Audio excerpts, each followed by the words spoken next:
O futebol, mais do que um simples esporte, é um fenômeno cultural que atravessa gerações e fronteiras, moldando histórias e paixões. Desde suas origens mais remotas até as curiosidades e eventos marcantes que definiram sua evolução, o jogo reflete tanto a criatividade humana quanto os desafios sociais e políticos enfrentados ao longo dos séculos. Prepare-se para descobrir fatos surpreendentes e inusitados sobre o esporte mais amado do mundo, revelando como ele ultrapassou os limites do campo para se tornar uma força global.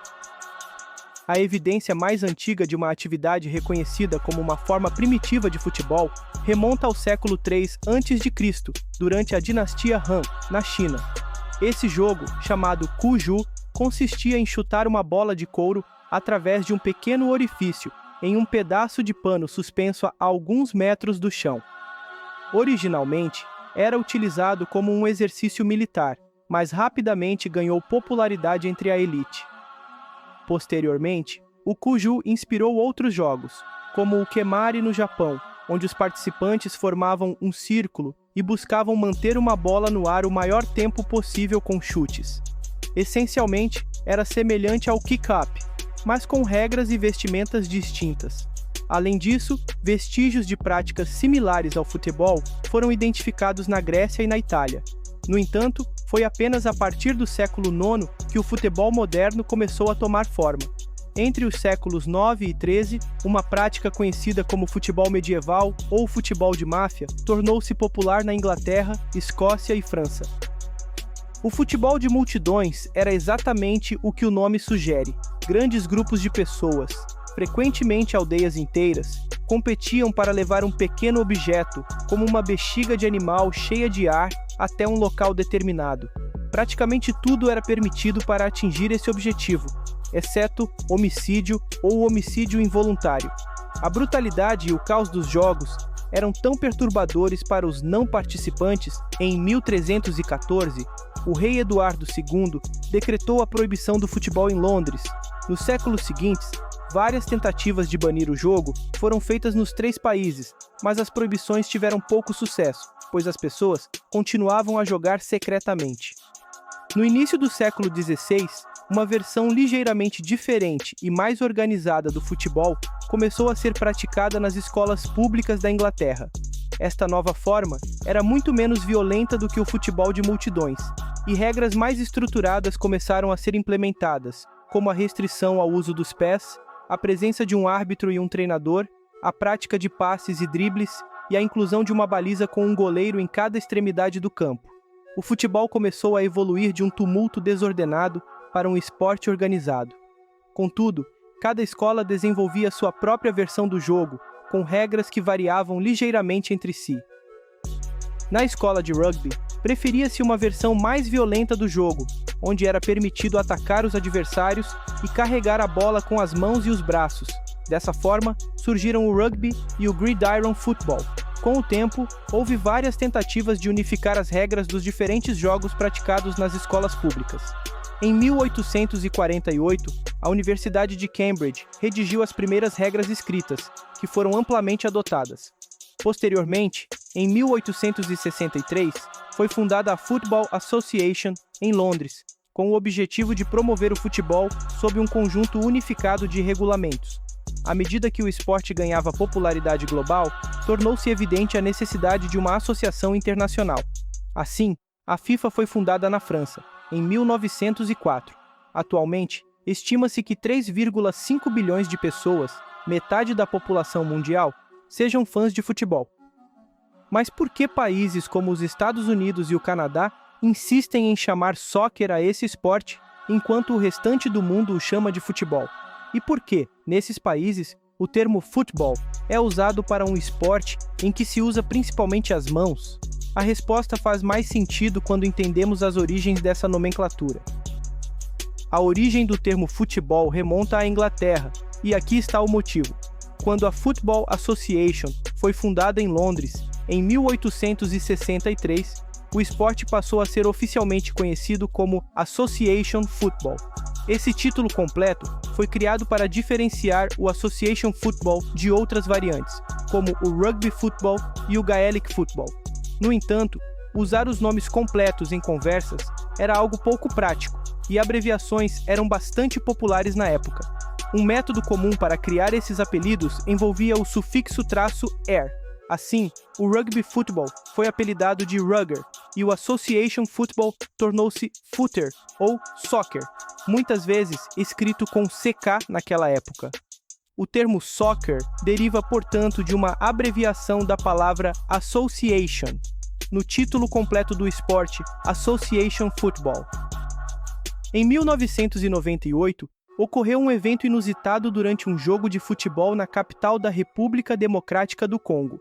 Uma queda de raio interrompeu a partida, algo que por si só não é tão incomum em eventos ao ar livre. No entanto, o que tornou este caso único foi o impacto do raio. Metade dos jogadores em campo, todos da mesma equipe, morreram instantaneamente. Curiosamente, a outra equipe saiu completamente ilesa do incidente. A população local, conhecida por suas crenças em encantamentos e feitiços, ficou dividida sobre se a equipe visitante estava ou não amaldiçoada. Esse rumor ganhou ainda mais força porque o jogo estava empatado em 1-1 no momento do incidente, e a equipe que morreu era justamente a visitante.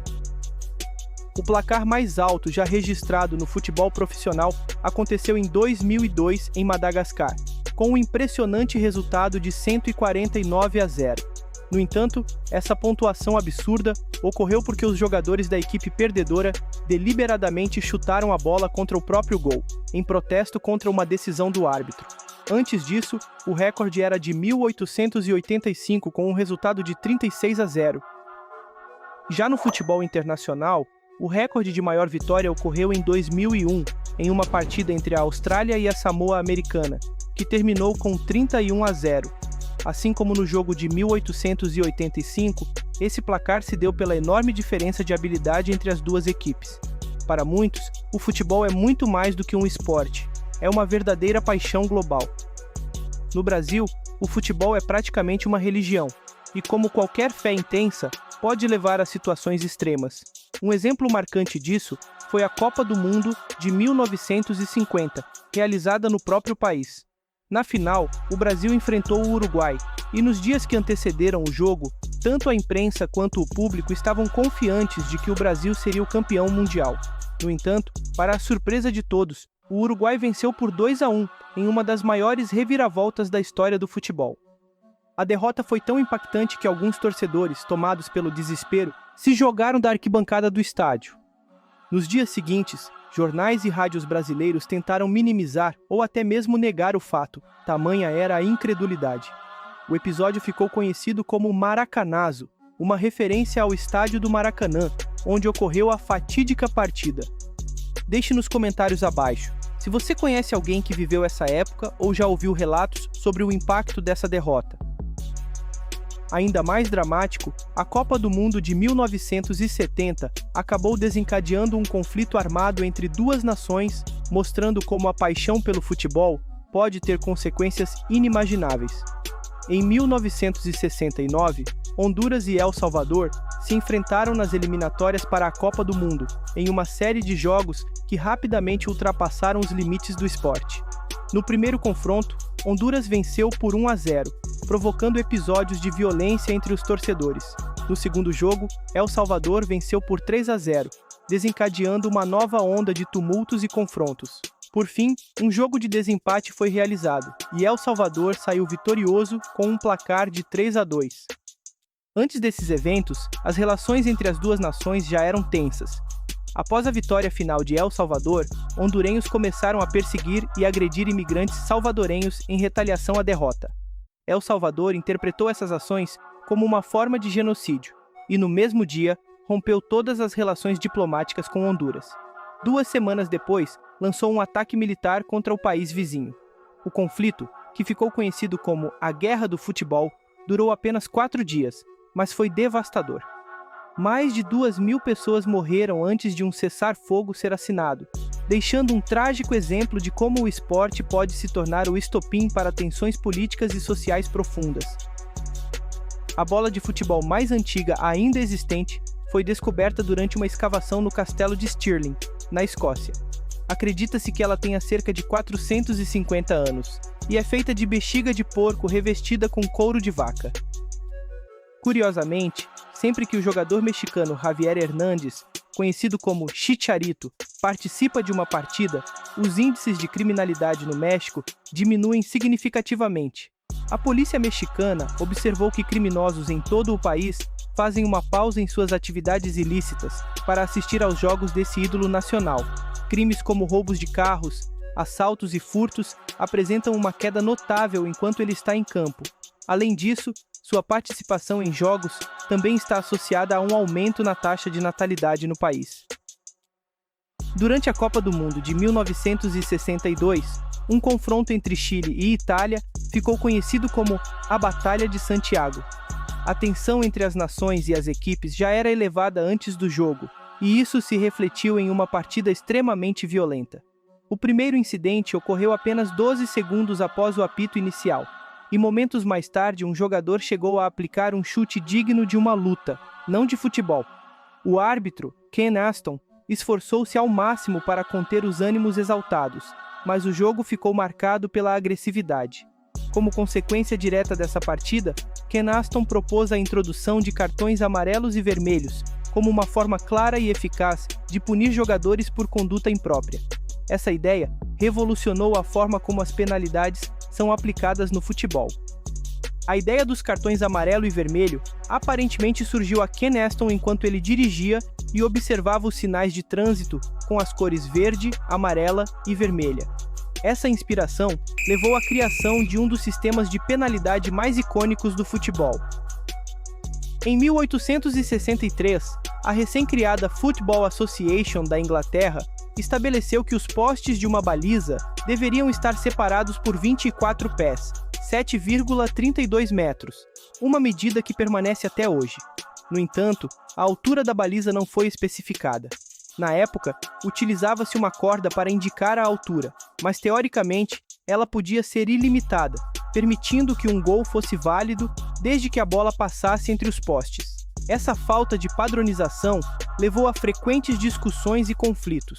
Somente em 1882 foi introduzida a regra que exigia uma barra transversal sólida, posicionada a uma altura de 8 pés, 2,44 metros, uma norma que também permanece vigente. Curiosamente, apesar dessas regulamentações, não é obrigatório que as balizas no futebol de associação sejam equipadas com redes, embora elas sejam amplamente utilizadas. O futebol é muito mais do que um jogo. É uma narrativa viva, repleta de momentos históricos, curiosidades intrigantes e emoções intensas. Desde as disputas nas aldeias medievais até os gramados modernos, ele reflete a essência da humanidade: competição, união e paixão. Sua evolução trouxe inovações e regulamentações que o transformaram no esporte organizado que conhecemos hoje, mas também manteve seu espírito vibrante e imprevisível. Ao longo dos anos, o futebol consolidou seu lugar como um elo cultural universal, unindo bilhões de pessoas ao redor do mundo em torno de uma bola, e provando que, no coração desse esporte, bate a alma da humanidade. Se o futebol também faz seu coração bater mais forte, prepare-se para ver os vídeos incríveis que estamos criando especialmente para você. Inscreva-se no canal, deixe aquele like e compartilhe este vídeo com quem vibra pelo esporte mais amado do mundo.